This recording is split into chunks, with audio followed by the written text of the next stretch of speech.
rain's kind of dissipated for a little while. They say it's coming back this evening, so maybe we'll be able to be through here and get ready to go home before it comes back. As I mentioned, and tonight I'm going to talk about a lesson from God's little creatures. There are 4 little creatures mentioned in the book of Proverbs Chapter 30, verses 24 through 28. If you'll turn to that passage, we're going to read it, but I'm just going to be talking about the first one tonight, and that is, of course, the ant. Solomon writes here in the 30th chapter of the book of Proverbs, beginning in verse number 24. He said, "There are 4 things that are little on the earth, but they are exceedingly wise. The ants are a people, not strong, yet they prepare their food in the summer. The rock badgers are a feeble folk, yet they make their homes in the crags. The locusts have no king, yet they all advance in ranks. The spider skillfully grasps with its hands and is in kings' palaces." And so we want to talk a little bit about this evening, about one of these creatures, the ant. See, sometimes, the things that are small and insignificant to mankind can teach great lessons if we take the time to observe them. So in the text that I just read, there in Proverbs chapter 30, Solomon uses 4 little creatures to teach some lessons, and I think there are some good lessons to learn from these little creatures. And so we might consider them to be pests. Certainly a lot of time people consider ants as pests, aggravation and so forth. But notice that Solomon writes about them. He says that they are little upon the earth, but they are exceedingly wise. Now, so he's not talking about the fact how they aggravate people, but he's talking about the use of their resources, how they have their ability to survive in spite of the many adversaries that they have to face. And that's the thing that we need to think about tonight. You see, from observing their God-given instincts and habits, we can learn some great lessons. Even though, like I said, we don't always like to have them around, there are some lessons to be learned if we just take the time to look. Let's observe the ant, for example. Now, some of this is what I found in studying and looking in encyclopedias and so forth, that Solomon, of course, mentions the ant twice in his book. Here in Proverbs 24 and Proverbs 30, verse 25, he says, "The ants are a people not strong, yet they prepare their food in the summer." Now, go back with me for a moment to Proverbs chapter 6. And he had earlier, in the writing of the book of Proverbs, had mentioned the ant again, this time in verse number 6, when he says there, "Go to the ant, you sluggard, consider her ways and be wise, which, having no captain, overseer, or ruler, provides her supplies in the summer and gathers her food in the harvest." So evidently there's something to be learned from this little creature called the ant, because Solomon observes 2 things. There are several things about them. And so what can the ant teach? You see, sometimes the things that teach are things that don't say a whole lot, but just by watching them you learn lessons. First, notice the fact that Solomon says that they are a people, not strong, but yet he refers to them as a people. So we have an idea that he's referring to them in a sense that they are existing as in a community. They're not in isolation. Because when you see ants, when you see one, you're going to see some others along with it. They kind of live and work together. And so they are, in one sense of the word, like people, in that they live in community. They don't live one ant ball by itself. And so they're regulated by definite laws, even though they don't tell us about them. If you watch them long enough, you'll find out that they do certain things in a certain way. They have their own laws by instinct that God has given to them to operate in the places that they do. Each of the members in a colony of ants has a well-defined, separate work, and yet they work together in unison. You ever watch a group of ants? They'll move things that are just so much bigger than they are. I've seen ants in a group that moving a piece of wood or moving some piece of food that they found, and they're not just one ant dragging it, but there's several ants together. They're working together, even though they are separate individuals, yet they work together in unison. See, ants, according to what I can find about them, are engineers. And you can notice that. I mean, you don't always dig down into the ground to see what the colonies look like, but some people have.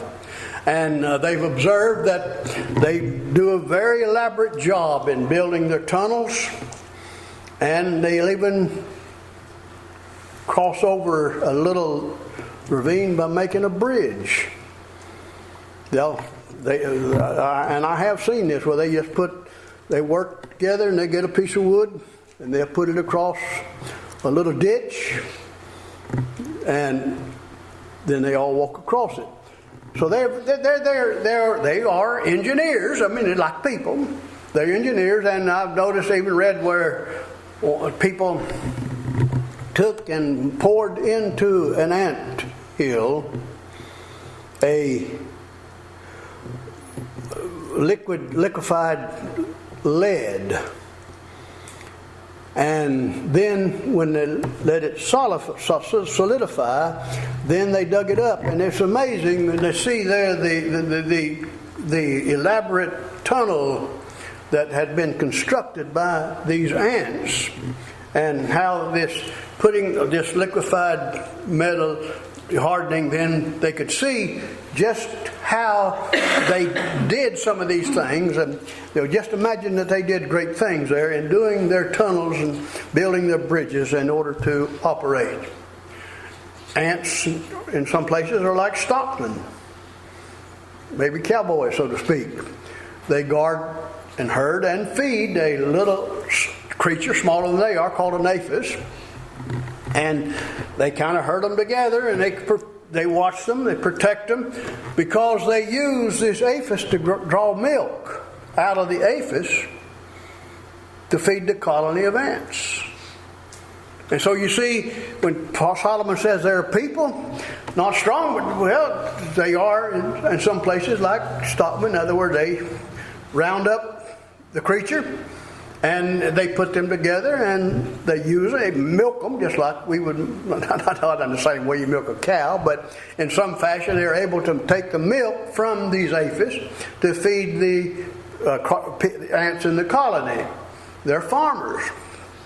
Because if you'll notice sometime that they clear the ground of weeds, yet at the same time they'll leave certain types of grass and work around it in their building of their tunnels that they live in, because they use these grass as food. They don't use the weeds, but they use the grass. And so you see again the comparison there. You have not only engineers, you not only have agriculture people, they're like stockmen or sometimes like farmers, and they have foresight.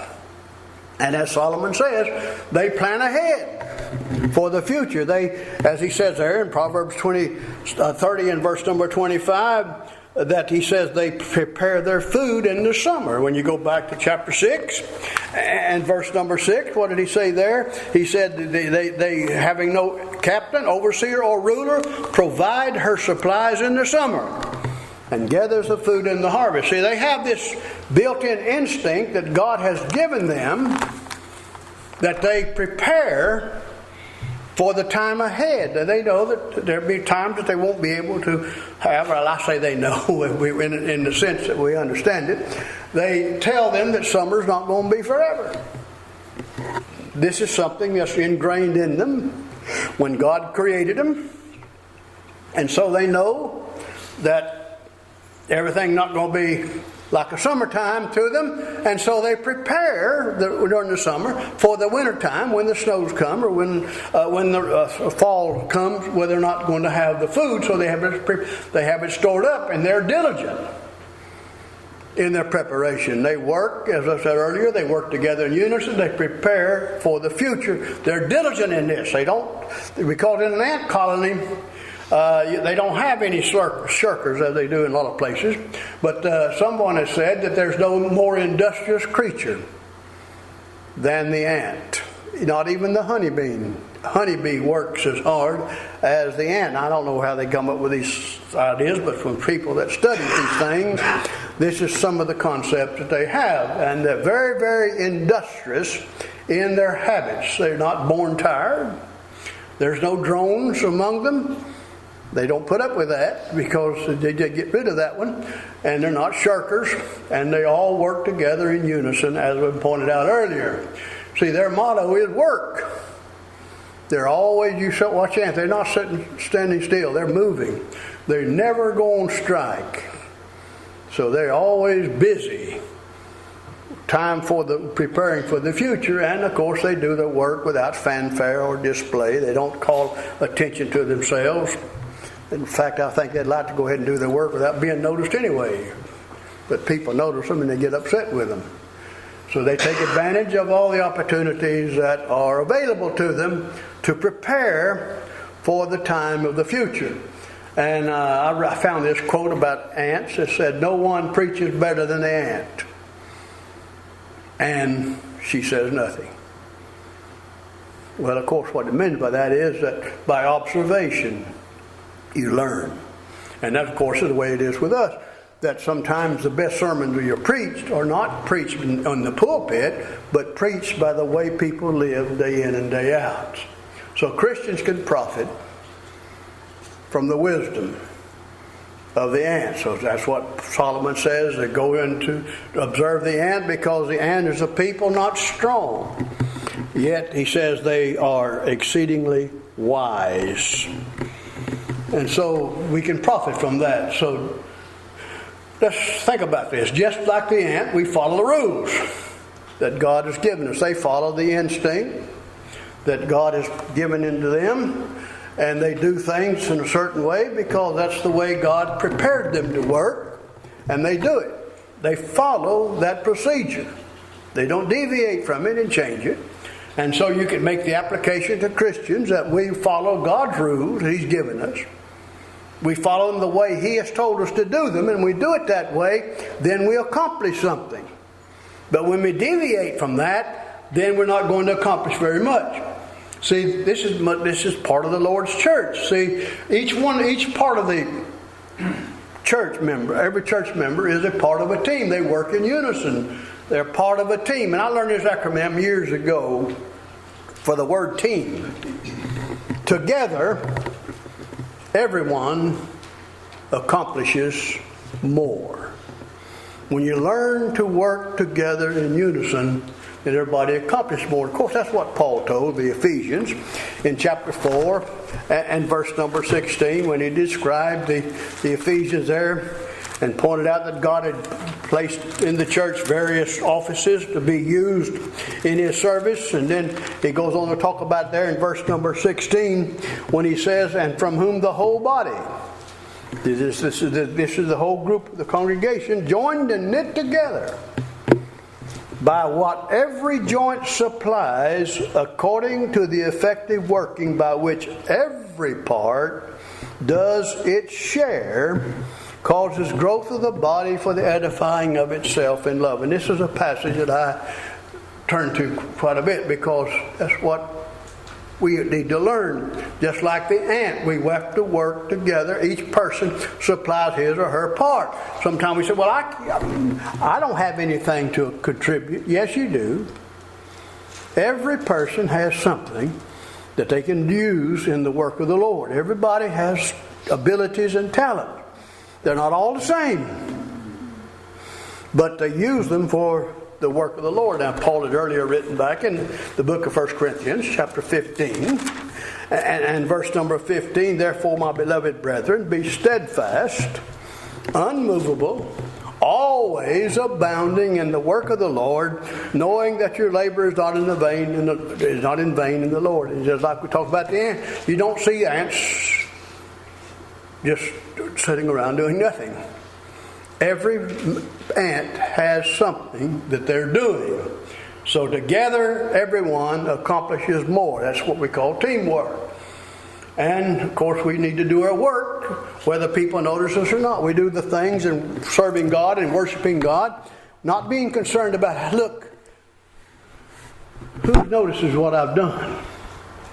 And my brother James and I today were sitting around the table after we'd eaten some lunch together. And we were talking about this back. Sometimes there's some preachers that seem to want to be noticed all the time. They want to do work to be seen. They want people to notice them. Well, see, Jesus had condemned the religious people of his day because they were going around doing things to be seen of other people rather than just going about their business and doing what needed to be done without fanfare and without blowing their own horn. You know, that's what I mentioned about the ants earlier. They did their work without fanfare. They didn't have a display about it. Look what I'm doing. They just do it. And of course, Jesus kind of had something to say about that in Matthew, the 6th chapter, when he mentions, says that, take heed therefore that you do not do your charitable deeds before men to be seen by them, otherwise you have no reward from your Father in heaven. He said, therefore, when you do a good charitable deed, do not sound a trumpet before you, as the hypocrites do in the synagogue and in the streets, that they may have glory from the men. Assuredly I say to you that these have their reward. And then he goes on and talks about the same thing about prayer in the next, beginning in verse number 5. And then he goes on and talks about fasting in beginning in verse number 16. That when you do these things for God, don't worry about whether someone else knows it or not. Don't say, hey, look what I'm doing. Just go on and do it. And that's what the ants do. They just go about their work. When an ant finds a morsel of food somewhere, they go back and get other ants to come back and help them to move it, to carry it to the colony, to share it with each other. They don't keep it to themselves. We talked about that last week. And the leprous men that realized after they had begun to feast on the things that had been left by the Syrian army said, we don't do well. If we don't go tell these people about it, we're going to lose our lives. And so they realized that they needed to share what they had. That's what the ants do. And of course, Jesus, again, in the 23rd chapter of Matthew, the very scathing denunciation of the Pharisees and their actions there, calling them a bunch of hypocrites. One of the things he points out about them there, verses 11 and 12 is, he says, but he who is greatest among you shall be your servant, and whoever exalts himself shall be humbled. And he who humbles himself will be exalted. And so we learn from the ant. Just go ahead and do your work. Do the things that you need to do for God. Do your work without fanfare. Don't say, look at me, don't blow your own horn to see the people to notice what you're doing. Don't exalt yourself. Be sincere about it. In James, the 4th chapter, verse number 6, James points this thing again. And of course, this is the idea of doing your work without being noticed. And not, in other words, be sincere. Don't see, are they looking at me yet so I can do it where they can see me? James says, do your work with sincerity. In other words, have your heart in it because you want to please God. Sometimes people want to sing to be heard by other people. And if other people are not around, then they don't sing. because they want people to notice and hear what they have to say. James says in James chapter 4 and verse number 6, but he says he gives more grace. Therefore he said, God resists the proud, but he gives grace to the humble. And then in verse number 10, a similar thought, humble yourselves in the sight of the Lord, and he'll lift you up. Don't be concerned about whether or not men notice you or not, whether they exalt you, whether they give you a name. You just go ahead and do it. Going back to Philippians 1 and verse number 10, when Paul was writing to the people of Philippi, and he's offering a prayer for them, and in this prayer, among the things that he writes to the Philippians there, in chapter 1 and verse number 10, he says there, that you may approve the things that are excellent, that you may be sincere and without offense to the day of Christ. In other words, don't do it insincerely. Don't do it so that somebody else will exalt you. In other words, do it because you want to do it. We talk about that when we talk about love. See, it's enough to know that God knows what we're doing. He sees everything. So that's the thing we should be concerned about, is does God see us? Because we're trying to please Him, not necessarily men. Now the ant, of course, Solomon also mentioned about the ant, that the ant works while there's still time, because the future's coming. He works during the time when there is summer. Jeremiah had made the lament to his people back in Jeremiah 8 and verse number 20, that the summer is ended and we're not saved. You see, they'd had ample time to repent and change their way of life, because the Babylonian captivity was upon them.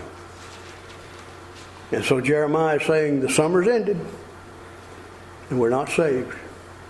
You've had your opportunities. God has given you sufficient time to do what needs to be done, and you have just wasted it. You've done nothing, and therefore they're going to receive the harvest, but it's not going to be the kind they want. They went into captivity because of their refusal to repent. Well, Jesus tells us to work while it is yet day, for the night comes when no man can work. And see, that's what Solomon said about the ant. That he said, observe the ant, because the ant prepares its food in the summer, for it knows that the wintertime is coming. And so that's what we have to learn to do. Work today, work now, because we put it off, it may never get done. So many people see things that they need to be doing, but I'm going to start it later. Just like my wife and I talk about losing weight, getting on a diet. Well, something always gets in the way. Something always hinders. And so day in, day goes, and we still haven't done what we intend to do. But intentions by themselves don't get a lot done. You have to not only purpose to do something, you have to set about to fulfill the purpose. And that's what the ants do. They not only purpose to do something, they do it. And they work at it while it's daytime or while it's summertime, because the night comes when they won't be able to. See, we have to work now. The time to rest in the kingdom of God is later. That's why Revelation 14 and verse 13 says, blessed are they that die in the Lord. From henceforth they shall rest from their labors. But the works do follow after them. You see, the time to rest is when this life is over. As long as it is now day, as long as we are still alive, we have work to do. And we never reach our destination as long as there's still daylight. And that's why we have to keep pressing on, working to do the things that God has us to do. So if you neglect these things now, if you neglect doing the things that need to be done, then later on you're going to regret it. That's what the parable of the wise and the foolish virgins is in Matthew 25, verses 1 through 10. You see, they all knew that there was going to be a wedding feast. They knew that there was a time when the bridegroom was going to come to get his bride. People were invited, and then people had entered into the house waiting for the bridegroom. But some that went in had enough foresight to prepare, and they brought extra oil for their lamps, because they didn't know how long it would be before the bridegroom came, and they knew that they might need some more oil to keep their lamps bright until the bridegroom comes. But others assumed that it was going to be soon, and so therefore they didn't have to worry about it. So they didn't make any preparation for a delay, that it might be a while longer. And so when the cry comes, the bridegroom is coming, they all get up to trim their lamps. But the 5 wise, they're able to trim theirs because they have sufficient oil. They've made the preparation. But the 5 foolish said, they asked the others to give them of their oil so that they can trim their lamps. They said, we don't have enough. You have to go out and buy from those that sell. And so they left the place where the bridegroom was going to come to go out to get oil for their lamps. And while they were gone, the bridegroom came, the door was shut, and when they come back, it was too late. What's the lesson? The lesson is that you have certain responsibilities and works that is yours, and there's no one else. You have to use it, and you have to prepare with it for the time to come. And there's some things, some responsibilities that you cannot give to other people. And so that's such as obeying the gospel, such as working for the Lord, such as singing, praying, and so forth. You can't let somebody else do it by proxy for you. And so the ants know that they had to prepare while it is summertime, because when the fall comes, when the winter, then it'll be too late. And so if you neglect doing what needs to be done now, whether it be to obey the gospel, whether it be to get restored to the Lord's church, or whether it gets to get more ambitious and more work doing the things of God, you do it now and don't wait till later. And like the old saying, "Mayana's good enough for me," a song used to be. You know, you sing, "Put it off till tomorrow, and then we'll get it done." You see, one other thing about the ant is that they prepare their food and they put it into a safe place, at least to them. They put it in certain places in the anthill to be protected, because they know that if they don't, they just set it out in the open, and it'll be taken away from them. And so they store their food in places of protection, and that's where you need to do. We do that as Christians. We lay up for ourselves treasures in heaven, as Matthew 6 says, where the thief cannot come in and steal, and where it does not corrupt, but rather it remains pure and clean. And that's what we do with our treasure. I heard this a long time ago, that we can't carry anything with us when we leave this world. But I remember this preacher saying, but you can send it ahead.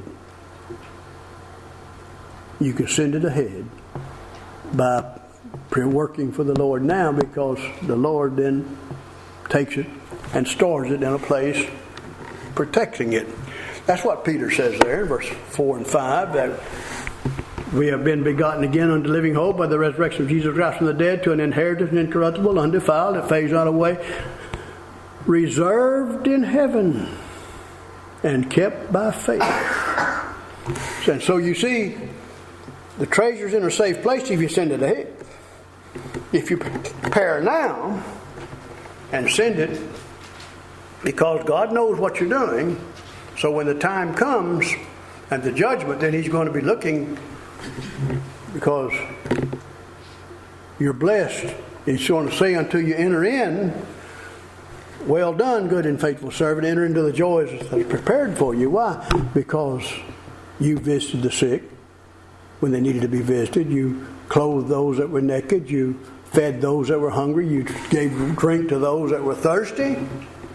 You did it now. And when you did it now, Jesus said, you did it for me. And so, if we're faithful now in doing the things that God tells us, then we're going to later hear Him say, "Well done, good and faithful servant. And so, as I close the lesson tonight, how can we expect to hear the words, well done, good and faithful servant, if we're not faithful and good? You see, that's the situation. So we can learn from the ant the lessons thereof, that they are people that work together in unison. They are a people not strong. By themselves they could do nothing. But together, working as a team, they can accomplish great things for God. And they do it without fanfare. They do it because it needs to be done. They all do their share because they know that one day it's going to come to an end. And so, learn from the ant, as Solomon says. They're small, insignificant, and yet they are wise. We are wise if we just learn some lessons from that. So tonight, as we close the lesson, think about what has been said. If it's been helpful to you, then analyze it as you think about it as you go home.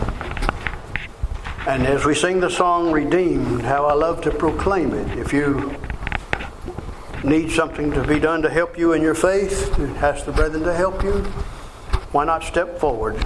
Let us pray with you, pray for you, that we may all together do those things that God would have us to do. We invite you, if we can help you in any way, as we stand together and sing the song that's been selected.